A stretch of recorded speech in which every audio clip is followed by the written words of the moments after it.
down in your comments. I mean, in your description.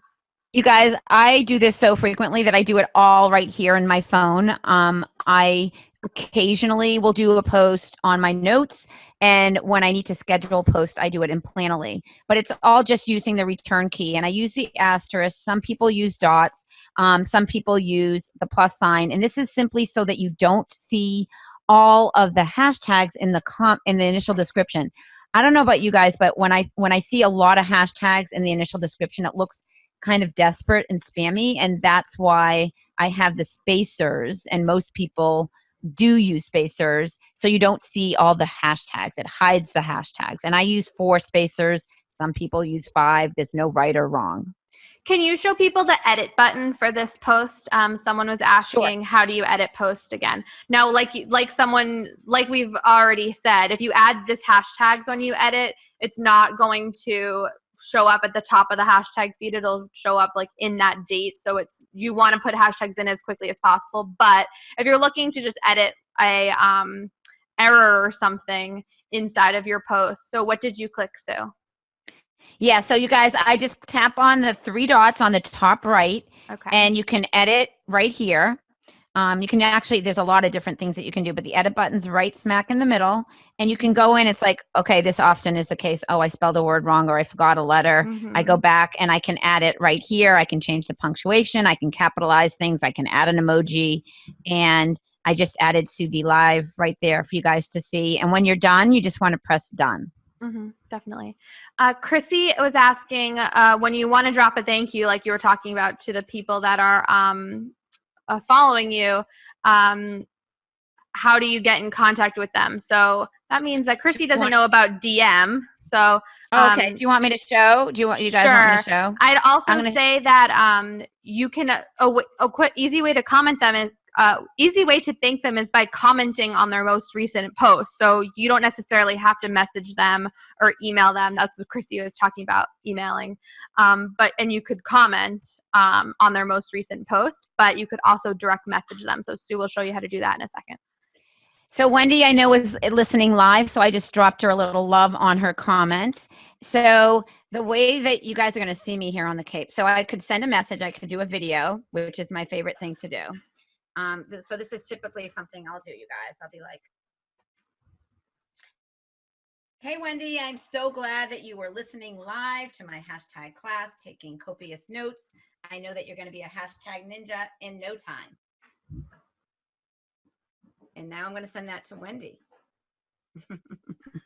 So that was sent in direct message. So if Sue goes over to her account in the upper right-hand corner, when you're on your feed, in your feed.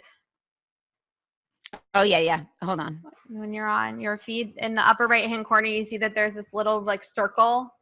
If you could go back so they can see where it is. They probably don't know where it is. So see in the upper right-hand corner there's that little circle with like a number in it. That's because Sue has active messages in there. And so that might be something that you just haven't noticed before. And then you can see what Sue's showing you, which kind of just looks like Facebook Messenger, but in Instagram. Yeah. A few more questions here, and then we'll wrap up. Someone asked, if you change your username, how does it affect your page? It doesn't, right? It doesn't. You can change your username. Absolutely. Here's a couple tips about that. And I know a lot of big accounts that have changed their names a couple different ways and times. Some people keep their old account name to say, I'm now at this new account name, because someone else could take over that old account, and then there's confusion of like, where did they go? So you can just easily go in to settings if you want to change and edit your profile and change your name. You can do it on the desktop. You can do it on mobile. And then once you change your name is changed everywhere. Mm-hmm. Okay. One really good question, Rachel, you might want to unmute yourself, is Jacqueline was asking, and a couple other people did, clarifying what it is to watch to see what hashtags work or not. And so they're wondering, what exactly are you looking for to decide that a hashtag is working? Is it the number of followers you get that day, or the number of hearts that you get on that post, or the number of comments? or that you show up at the top of the list of the hashtag group? What are you using as a marker to decide that it's a productive hashtag to use? Sure. So there's a very scientific way to do this. And if you really want to spend time doing this scientifically and picking like your best 30 hashtags that you could possibly ever use, then here's how I would do it. For a week, and where you're posting consistently, let's say for a post every day for 7 days, don't use any hashtags, and see what your average engagement is. So your comments and likes on that, across that week on all of your posts. Then you just like trying to figure out what you're allergic to, you try one thing at a time. So say you're curious about the hashtag hiking and what that does for you. So on your next post, you use the hashtag hiking, and you notice if there's a difference or not in your engagement. On the next day, you don't use hiking, you use a different hashtag, and you just use one at a time. And so this is a very scientific way to do things, obviously. And so it would take, a few weeks to really get this down if you wanted to be very, very scientific about it. But how I would, in a more realistic way, I would just evaluate. I would do 3 at a time, evaluate the engagement on that post. Does it feel like it's higher than it normally is? If not, then those didn't really make a difference necessarily. And to be honest, some days, some hashtags are getting a lot of action and some aren't. It depends on the behaviors of your audience too. Like if you use a hashtag, on a weekend when people have a little bit more time to be like browsing and scrolling, they might be more likely to engage with your stuff versus like in the middle of the weekday, people probably aren't like casually browsing through hashtags to engage on other stuff. So you kind of have to think of the the external factors that could be affecting it also. Kimberly says, thank you for being so thorough, Rachel. Jacqueline asks, so the marker for it you're saying is engagement. I believe that's true. Yeah. So engagement is likes and comments for us. Yes. Because if you we didn't really touch on the Instagram algorithm here, but I'll briefly kind of explain why engagement is like the golden ticket. As you know, when Instagram first, or you might not know, when Instagram first came out, they showed you every single piece of content from every person that you followed chronologically, reverse chronological order. So when you logged in, the most recent photo that was posted by anyone you follow showed up at the top, and the oldest, you just keep scrolling down. That's not the case anymore. So Instagram is now predicting and telling people what they want to see based on what they engage with. And so your goal is to have the highest possible engagement so that more people continue to see your content in their newsfeed over and over and over again. So if they're not liking and commenting on your stuff, they won't see it. And if Instagram notices that you have a lot of engagement in a short amount of time, it means that content is good content, and they will push it in front of people who might not always engage with you. So if you use hashtags to increase your engagement overall, you have a better chance of getting seen in front of even your own followers who never see your stuff. So that's why engagement is the golden ticket. Jacqueline said, awesome. Thank you so much. Chrissy said, thanks for all the info. It's great. How could you use insights to your advantage? So I just wanted to say quickly, so insights is the information that you can get on your account if you have a business Instagram account. And I would say the way to take advantage of having that insights, a main thing is what Sue's actually scrolling towards right now, I think, which is the time of day that your followers are most active and the day of the week that your followers are most active. That's such a quick and easy insight that you can look into that can help shift how often you're posting. I just want to rattle through a few more things because I will wrap up in a few minutes. I know we've kept you here for a while, but people seem to be liking the info.